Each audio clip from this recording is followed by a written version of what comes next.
Gina is useless in the kitchen, isn't she? She never makes a decent meal at home. Everyone's cold stares suddenly turn towards me. Seeing me in that state, Ben, getting even more carried away, began to boast loudly. My wife's cooking is terrible, isn't it? What?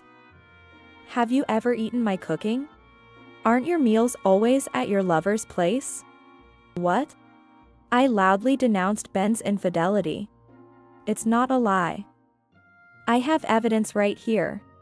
I pointed to the documents held by my father-in-law. My name is Gina Manning, 35 years old. I have always been uncomfortable and even afraid of the assertiveness typical of men. Having had little to no romantic relationships and scarcely dated. As I reached the age referred to as around 40, my parents, worried, began suggesting arranged marriages. Initially, I refused, but with few opportunities to meet men and feeling pressured by my parents, I hurried into marriage, going through several arranged meetings. One of them was Ben. He was kind, serious, and an elite employee working for a top-tier company. Despite his large build, he was not intimidating, and I was not scared of him. Discussions about marriage progressed smoothly, and I even met Ben's parents. Ben's family ran a chess class, belonging to a famous school. His father was a grandmaster of chess, a quiet and strict person. He was always dressed in suits, which made me naturally straighten my posture around him. In contrast, his mother was soft-spoken and kind, with dimples appearing whenever she smiled. Ben and I decided to get married. My parents were thrilled, seeing it as marrying into wealth. I had to become a full-time housewife as a condition of the marriage. So I resigned from my office job at an electronics manufacturer. My colleagues teased me endlessly about marrying up. Looking back, that was the peak of my happiness. Ben told me that he might not be able to come home often due to his busy work, but asked me to be patient for a while. He planned to leave his job after achieving certain results and help with the family business. I thought it was good to be committed to one's work and supported him. Years into our marriage, Ben hardly ever came home. I hadn't expected his absence to be this extensive. Alone in the apartment's living room, I waited for Ben. This apartment was prepared by Ben's parents when we got married. He's not coming home again today. I had only managed to cook for Ben a few times. Not only did he rarely come home early, but since our marriage, it had become unusual for him to normally return home at all. He often went on business trips, leaving the house empty for days. Dinner was almost always out, and it was normal for Ben to return home late. Despite coming home late, he left incredibly early in the morning. I worried if Ben was getting enough sleep or proper nutrition. He would leave the house without eating breakfast. I once tried to catch Ben in the morning to ask why he wouldn't eat at home. Ben, I wish you would eat properly. Ben, without even looking at me as he tied his tie. It's okay. I'm just really busy with work right now. Don't worry about it. With that, Ben would leave the house immediately. Even on holidays, Ben goes to work from early morning till late at night. Regardless of Saturdays, Sundays, or public holidays, and he's often away on business trips. Initially, I thought maybe Ben was keeping his distance from me out of consideration. There was even a time when I naively wondered if it was because he was too embarrassed. With Ben being away so much, it feels like I'm living alone. Ben's belongings are minimal, just the bare essentials. Naturally, we don't talk much, so I don't know anything about Ben's hobbies, his likes or dislikes. I've even questioned if it's my fault. I've talked to my parents about it, but they just say it's normal for men to be busy with work and don't take me seriously. My few friends think it's better for husbands to be out earning money and not at home. They even envy me, showing no concern for my worries. Ben handles the finances, but ensures that I have enough for our monthly expenses. So I don't have financial worries. However, this lack of financial worries makes me even more anxious. I wonder if I've done something to make Ben dislike me, leading me to blame myself. I question whether I'm lacking as a wife. So I meticulously clean and have studied cooking to make delicious meals.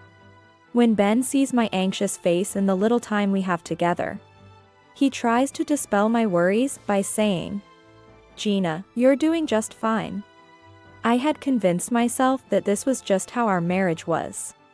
One day, however, there was a discrepancy happened that my father-in-law got me wrong. He called me at the end of the year, and it was rare for him to call. When he suddenly shouted, I dropped the phone. "Gina, what kind of nerve do you have?" "What? Did something happen?" "Don't play dumb. Why haven't you attended the family gatherings?" And it's been every year. This was the first I'd heard of such gatherings. I had discussed Christmas greetings with Ben, who told me that the family doesn't gather because his chess students come for greetings. He also said that gatherings were avoided because too many people would make it chaotic. Normally, Ben alone would go home with Christmas gifts.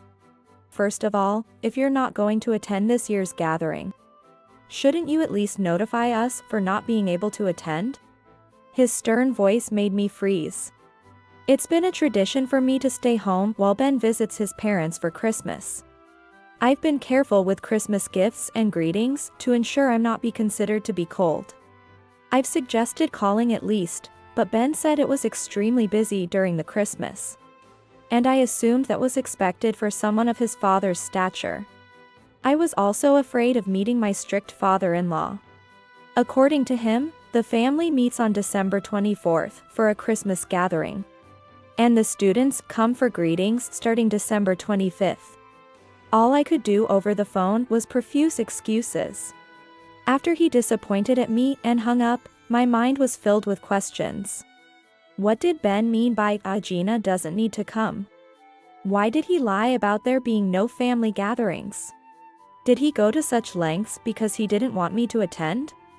That night, when the date changed, Ben came home. I decided it was now or never and asked him about the Christmas gathering. "Ben, your father called today. He was angry that I didn't attend the Christmas gathering." Ben sighed and answered reluctantly. "It's daunting to go to a place with so many people. Plus, many wives dislike visiting their husbands' family homes. That's why I thought I was being considerate." I was astounded by Ben's misguided attempt at consideration. Sure, many people dislike visiting their in-laws. My friends complain about not wanting to go. But never going at all seems extreme. Despite Ben's reluctance, I decided I would force myself to attend the gathering. The Manning family's Christmas gathering was a grand affair. Many relatives gathered and exchanged greetings. "Finally, you've shown your face. It's only natural for family to attend such gatherings." He threw these harsh words at me. Even when I explained that Ben had told me there were no family gatherings, my father-in-law remained furious. "You just didn't want to see us and were running away." I was so overwhelmed by his anger that I gave up trying to argue. The other relatives looked at me with disdain, which I felt was inevitable. I decided to endure it. What I couldn't endure, however, was Ben's lack of support. Instead, he just silently drank his alcohol. As everyone got more into their drinks, they approached me and started to complain. "We've never seen you do any housework. Ben has always been saying that." In my heart, I muttered, "That's because Ben hardly ever comes home. You rarely cook, and when you do, it's not tasty, so he always ends up eating out." All the accusations from the relatives were completely unfamiliar to me. What had Ben been telling them? I couldn't understand why he would demean me. "I'm sorry. I'll be more careful from now on." Overwhelmed by everyone's harsh words, I stiffened up and could only apologize. I felt like I was sitting on pins and needles as I helped in the kitchen and went around serving drinks. After barely making it through the relatives' gathering and the students' greetings, I returned home exhausted. Ben said he would go to work from his parents' house and left separately. just as he had arrived. Reflecting on it, everything seemed strange. Why had Ben said there were no family gatherings? And why was he spreading rumors that I was a bad wife who didn't do housework? Was there a connection between this and Ben's absence from home? Once I started wondering, I couldn't stop. Fortunately, I had plenty of time. I decided to follow Ben's movements, conducting what detectives on TV dramas call a behavioral check, or action confirmation. I followed Ben in a hurry as he left in the morning. I knew where his company was, so it was easy to tail him there. I felt a bit excited, like a detective, which was more fulfilling than spending the day doing nothing at home. I killed time in coffee shops and restaurants near his company and followed him when he went out. He didn't do anything suspicious that day and returned to the office in the evening. I kept watch from a coffee shop where I could see his company, and around 7 p.m., Ben left. Perhaps he finished work unusually early that day. If he went home now, he'd find out I had gone out. I hurried home. I managed to get home before Ben and quickly prepared dinner to wait for him. However, Ben didn't return until after midnight. Feeling that something was amiss, I decided to continue monitoring Ben's actions the next day. His behavior from morning to evening was the same. He would go to his company, leave for a bit, and then return in the evening. The issue was what happened after. Watching from a different restaurant, I saw Ben leave his company around 6 p.m. I decided to follow him again that day. Instead of heading towards the station that would take him home, Ben started walking in a different direction. I hesitated for a moment before deciding to follow him. Ben walked towards a bustling district filled with hotels. I resolved to follow him but lost sight of him. As I looked around, Ben suddenly appeared in front of me. Both of us were surprised and stared at each other. Ben was the first to speak. "Gina, what are you doing here?" I couldn't come up with a good excuse and ended up stuttering. "What are you doing hanging around here during the day?" I was shocked. Ben was the suspicious one. Yet, I was being made out to be the suspicious one. "Anyway, go home. We'll talk after that." Feeling embarrassed to be scolded by Ben in such a place, I fled home. As soon as Ben came home late at night, he confronted me with something outrageous. "I thought you were just idly passing time at home. But you're following your husband around? Why should I have to support someone like that?" I tried to defend myself, albeit meekly. "I am doing my part around the house. Don't say you're doing housework just because you cleaned a bit. From now on, manage with $100 for living expenses." I was speechless. How am I supposed to live on $100? The utility bills are deducted from my account. And you won't have to spend on my food, will you? Ben was smirking. "Then, at least let me work. Allow me to work part-time." Ben looked down on me, his lips curling in disdain. "No, work full-time, just like me. And don't slack off on the housework." Despite my attempts to argue, Ben was adamant. In the end, I had to follow Ben's orders and returned to my previous job at the electronics manufacturer.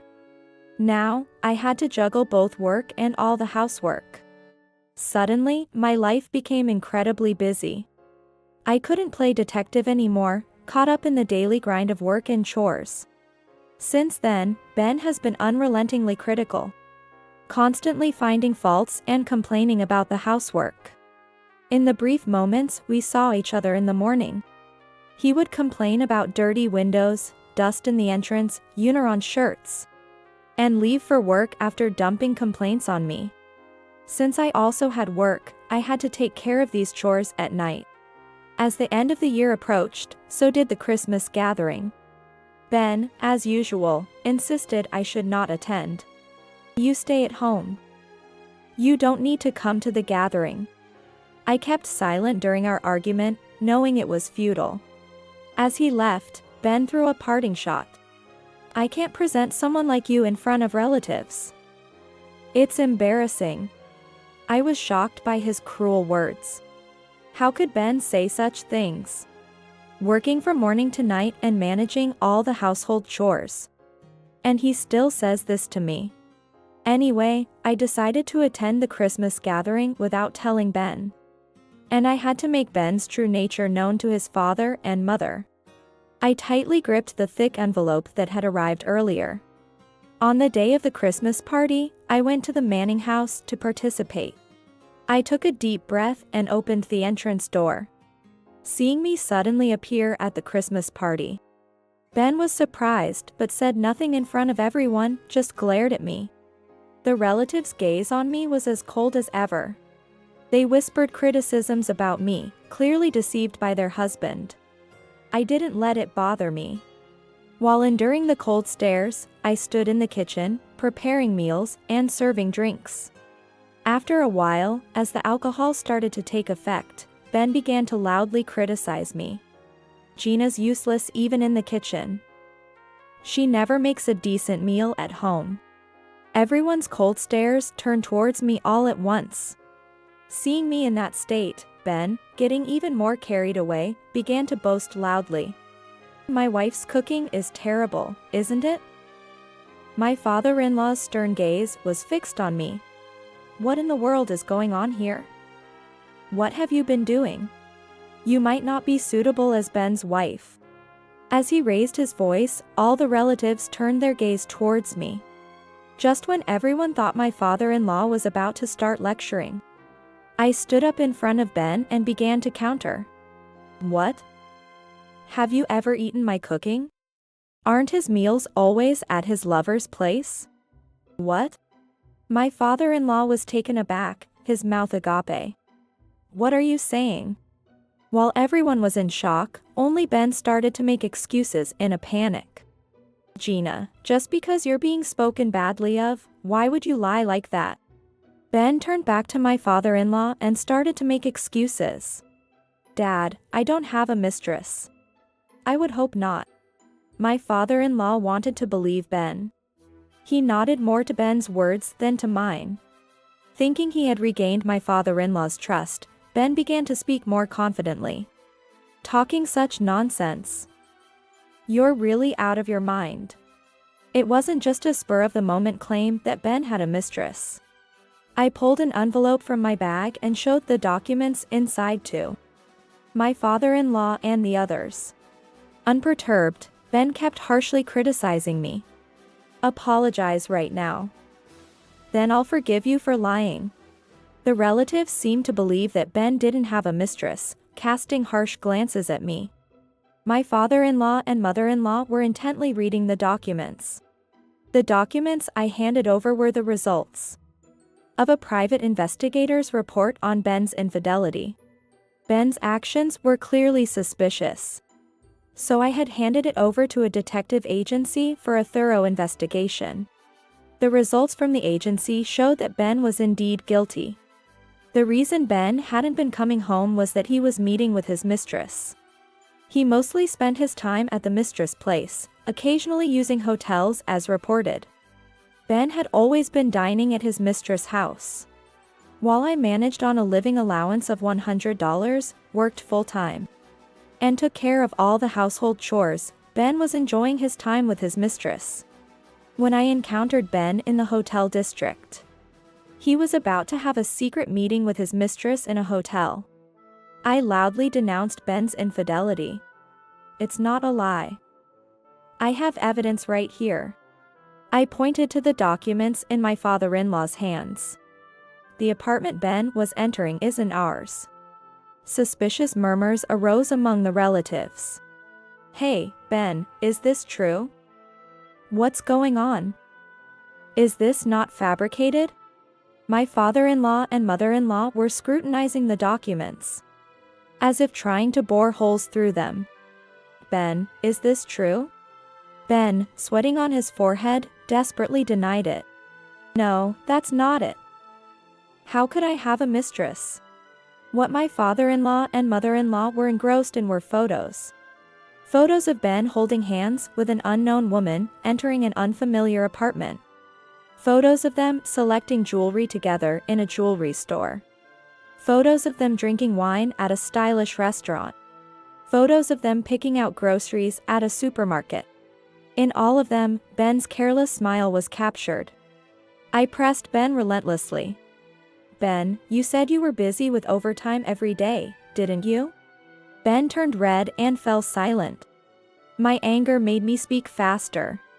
You lied about me, like I hated to see your relatives. Or my cooking isn't good. Why did you lie about that? I'm not lying. Even now, Ben was trying to play dumb. This attitude deeply disappointed me. Everyone fell silent during our exchange. That's when my mother-in-law's loud voice filled the room. Ben. What are you doing? Ben was taken aback by the sudden outburst from his mother. It's not what it looks like.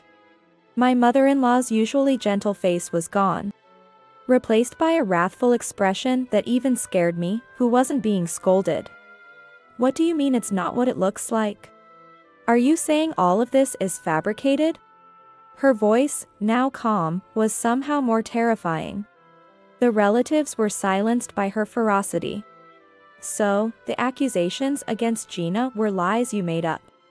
Now, explain yourself properly. Whispers among the relatives included remarks like, I've never seen her angry before, and she's usually smiling, but she's the scariest when angry. Ben, perhaps conceding, sat on the floor, making himself small, and began to speak in a low voice. That woman, I met her at a nightclub in LA before we were married. The relatives began to murmur. Both my father-in-law and mother-in-law were staring at Ben with stern faces. This household is strict. I thought they'd never accept a woman from a nightclub as a wife. Tears seemed to be falling from Ben's eyes, creating spots on the floor. So, I thought I'd just marry someone suitable and live at her place. So that suitable someone was me. Ben apologized. I'm sorry. You said you weren't interested in marriage. So I thought it would be okay, as long as I provided money. This raised a question in my mind. Then, why did you badmouth me to your parents? Without those lies, I wouldn't have been so suspicious. I wanted her to be the real wife. I couldn't stand the thought of living with Gina, who I don't even like. So, I wanted to divorce somehow. Do you realize how selfish you're being? Ben shrank even more. I've always been told I'm not a grown-up until I'm married. So I just wanted to get married. I thought once I was married and then divorced, they wouldn't nag me about it anymore. Ben figured that once divorced, his parents wouldn't interfere with a second marriage, allowing him to focus on his relationship with his mistress. He needed a pretext for the divorce, making it seem like the fault lay with me. That's why he badmouthed me, to tarnish my reputation. The reason for giving me only $100 for living expenses was to prevent me from investigating his infidelity. With only $100, I wouldn't be able to afford an investigation. And working full-time would leave me no time for it. He never considered that I would hire a detective agency. This oversight led to his downfall, and now he was apologizing in front of the whole family. I told you infidelity was the worst. Betraying Gina, who has done so much for you. Anger was evident on my mother-in-law's face, her rage far from subsiding. Ben continued to cry, his forehead rubbing against the floor. Ben, you are a disgrace to our family. We disown you. The gathered relatives gasped. My mother-in-law's word was final. My father-in-law nodded in agreement. Ben had lost his place in this family. Exposed for his affair and lies, and now disowned by his own mother. Ben staggered to his feet, wiped his tears, and silently left the room. After Ben left, my mother-in-law came over to me and apologized while holding my hand. Gina, I'm so sorry for the terrible things Ben has done. My father-in-law also apologized.